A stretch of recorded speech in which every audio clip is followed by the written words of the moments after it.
اعوذ بالله من الشیطان الرجیم بسم الله الرحمن الرحیم. یو پیر بیا تاسو ټولو اوریدونکو ته سلامونه، احترامات، نیکې هیلې. امید کوم خوشحاله به د خپل ژوند او مزې او خوندونه اخلئ.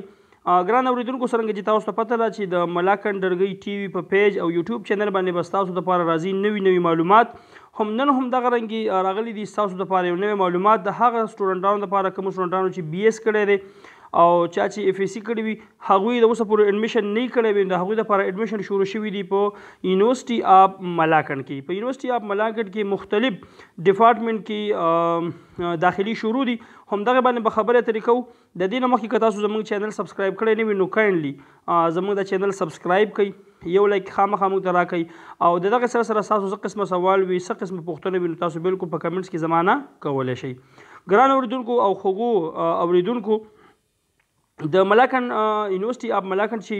هغې اډمیشن اناونس کړي دي او کوم اډمیشن اناونس کړي تاسو په سکرین باندې بالکل ښکاري. د ام فل پی ایچ ډي دا اډمیشن په دې کې شروع شوي دي 2022 یعنی د اوس سیمسټر دپاره. دغه رنګې که تاسو خیال وکړئ زموږ چې د ام فل پروګرامات کوم دي نو په اسلامک سټډي کې ام فل دپاره داخلي شروع دي، کیمسټري دپاره شروع ده، کمپیوټر ساینس، پښتو، منیجمنټ ساینس، سټیټسټیکل، میتھمیټکس، بایو کیمسټري او فزیکس، دغه رنګې بایو ټیکنالوجي، فارمیسي، باټني، زوالوجي، ایجوکیشن او انګلیش کې ام فل پروګرامونه شروع شوي دي. دغه رنګې دې وخت طرف ته که تاسو وګورئ نو په پی ایچ ډي پروګرامونو کې زموږ سره شروع شوي دي اسلامک سټډي کې، کیمسټري کې، کمپیوټر ساینس کې، پښتو کې، منیجمنټ ساینس، میتھمیټکس، بایو کیمسټري، فزیکس، بایو ټیکنالوجي او دغه سره سره فارمیسي، باټني، زوالوجي او ایجوکیشن کې زموږ سره د پی ایچ ډي داخلي شروع شوي دي. ګران اوریدونکو او زما خوږو خویندو، د دې چې کوم الیجیبیلیټي ده د هغې لپاره هم تاسو ته دغه نظام خبر کوي. د ام فل کوم کسان چې ام فل ته داخله کوي، که هغه په فزیکس کې کوي، بایو کیمسټري کې کوي، په هر یو شیز کې کوي، د هغې لپاره کیټګري چې کومه ده چې ستاسو 16 ایئر ایجوکیشن برابر وي. یعنې چا چې بي ایس آنر کړی وي د هغوی 16 ایئر ایجوکیشن برابر دی، او که چا بي اے کړي وي بیا چا بي ایس سی کړي وي نو د هغوی هغه ټوټل حسابېږي په 16 ایئر ایجوکیشن باندې. دغه رنګې د دغې سره سره د هغوی چې کومه جی پی ای ده چې 2.5 نه سیوای او دغه سره سره د هغوی مارکس چې کوم دي چې دا 45% مارکس د هغوی په هر یو سبجیکټ کې وي. ټیک شوله. دغه سره سره د دوی نه چې کوم ټیسټ به اخلي دا به ترې اخلي په پی ټي ایس باندې، یعنې پاکستان ټیسټنګ سروس، په دغه باندې به دوی ټیسټ اخلي. چا چې په هغه ټیسټ کې 50% نمبر واخیستلی نو هغوی ته په دې مختلف ډپارټمنټس کې داخله ملاویږي. دغه رنګې د پی ایچ ډي ډګري د پروګرام چې کوم شروع شوي دي د 18 ایئر ایجوکیشن غواړي او دغه رنګې 3.0 جی پی ای غواړي. د دغې سره سره چې فرست ډیویژن وي او ورسره سره د پی ټي ایس کې یعنې پاکستان ټیسټنګ سروس کې چې 60% مارکس اخیستی وي نو هغه د پی ایچ ډي ډګري دپاره الیجیبل دي. اوس تاسو په ذهن کې به یو سوال راځي چې آیا دې ته موږ اپلای کوو څنګه، د اپلای طریقه کار څنګه دی؟ د اپلای طریقه کار ډېر زیات اسان دی. د ټولو نه اولنۍ خبره خو دا ده چې تاسو په دې کې انلاین اپلای کوئ. انلاین اپلای دپاره به تاسو لاړ شئ یونیورسټي اف ملاکنډ ویب سایټ ته. تاسو هغې ته زه به وځم ویډیو تر اخره پورې ګورئ، تاسو زه ښیم چې تاسو به هغې ته اپلای کوئ څنګه. او د دغې سره سره به تاسو 2000 روپۍ تاسو په نیشنل بینک کې جمع کوئ. د دغې سره سره به تاسو نه چې کله ټیسټ واخیستلی شي، تاسو ټیسټ کله کلیر شي، د هغې نه پس به تاسو ته اډمیشن ملاویږي په ام فل کې هم او په پی ایچ ډي هم. اوس به موږ ځو دې کې به یو خبره پاتې شوله چې دې کې لاست چې کوم آخري ورځ ده دا د 5 فبروري 2022 په دې کې آخري ورځ ده. د دغې نه مخکې تاسو دې لپاره اپلای کولی شئ. اپلای به تاسو کوئ څنګه، د هغې طریقه کار څنګه دی هغه هم تاسو زه په ویډیو کې هم تاسو به ټولو مخکې لاړ شئ. دلته پر ایگزامپل ما لیکلی ملاکنډ یونیورسټي، ټیک شوله. ملاکنډ یونیورسټي زه کله لاړ شم زه په ویب سایټ باندې کلیک کړم. کله چې زه ویب سایټ باندې کلیک کړم او ویب سایټ ما ته اوپن شي نو ما ته به ووایي په مین سکرین باندې چې آیا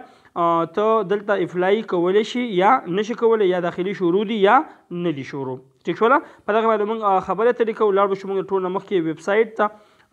ورکې زموږ ویب سایټ کولاو شي، د ملاکنډ یونیورسټي ویب سایټ چې کولاو شو موږ ته، تاسو به دا سکرول ډاون کوئ. مطلب دا تاسو به لږ شان ښکته لاړ شئ. دلته به ښکته لاړ شئ، تاسو به دلته وګورئ نمبر سلیپ دا اویلیبل دی. مختلف دا دې ځای کې مختلف ترتیب په دې باندې ورکړی دی چې کوم شیزونه نوي دي هغه دلته ایګزام ورکړی دی. خو تاسو به لاړ شئ د ټولو نه ښکته به تاسو راکوزیږئ او دلته به تاسو وګورئ په دې ځای کې به دې لیکلي وي چې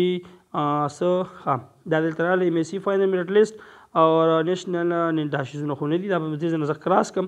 او زه به دلته راشم دلته به زه وګورم ماته به یې راکړي وي دلته چې زه په کوم ځای کې اډمیشن زه کول غواړم هغه څیز ته به زه لاړ شم اډمنسټریشن ته به لاړ شم یعنې زه به په دې ځای باندې کلیک کړم دا 3 نایشونه چې کوم دي او په دې نه پس به زه په اډمیشن باندې کلیک کړم چې کله زه اډمیشن باندې کلیک کړم ماته به بل یو ویب سایټ کولاو شي او په هغه ویب سایټ کې بیا زه څه کوم په هغې کې به زه خپل ایمیل یعنې زما چې کوم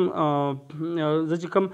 څه د اپلای کوم نو هغې کې به زه ایمیل او دغه خپل موبایل نمبر دا ټول شیزونه په هغې کې زه څه کوم انټري کوم ګوره دې ځای کې لیکلي دي ټو ډاونلوډ اډورټایزمنټ که تاسو اشتهار ډاونلوډ کول غواړئ تاسو په دغې باندې کلیک کوئ او که تاسو وایئ چې موږ آنلاین اپلای کوو تاسو په دې باندې کلیک کوئ دا آنلاین اپلای باندې به زما کلیک کړو چې څنګه ما کلیک کړو ماته یو نوی ویب سایټ کولاو شو نوی ویب سایټ چې ماته څنګه کولاو شي په دې کې تاسو ته به زه د اکاونټ چل ښیم چې تاسو به دې کې اکاونټ کولاوښئ څنګه تاسو به لاړ شئ رجسټر ان اکاونټ ته چې څنګه تاسو رجسټر ان اکاونټ باندې کلیک کوئ د دې نه مخکې به تاسو لاړ شئ دلته به تاسو ولیکئ خپله CNSE نمبر به ولیکئ فار ایگزامپل زه لیکم 1540 داسې مختلف ما دا CNSE نمبر ولیکلو دلته ما ایمیل ولیکلو ساجد علي دا زما ایمیل دی څوک رابطه کوي ما سره په دې ایمیل رابطه کوئ زما د موبایل نمبر زه به ولیکم 0333 9065 391 9065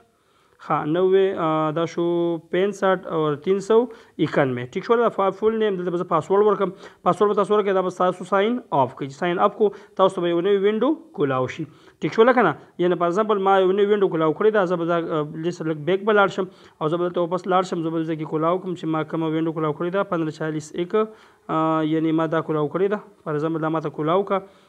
دا یو نه ده سوري زه به لاړ شم 1541 یعنې زه به دا کولاو کړم او دا به لاګین ان کړم چې څنګه لاګین ان کړم زه نو دلته به ماته څه کولاو شي ماته به یو ویب سایټ کولاو شي او ویب سایټ کې وي دا فرست ډیټیل په دې باندې بیا وروسته خبره ترې کوو که ستاسو ویډیو خوښه شوي د خپل ملګرو سره شیر کړئ د چا هم څه قسمه سوال وي څه قسمه پوښتنه وي او څوک غواړي چې موږ ته د فارم د ټکولو پوره چل وښایي نو بلکل کمنټس کې ماته ویلی شي د خپل ځان ډېر زیات خیال ساتئ خپرولو ورکړئ اجازت د لوی الله په امان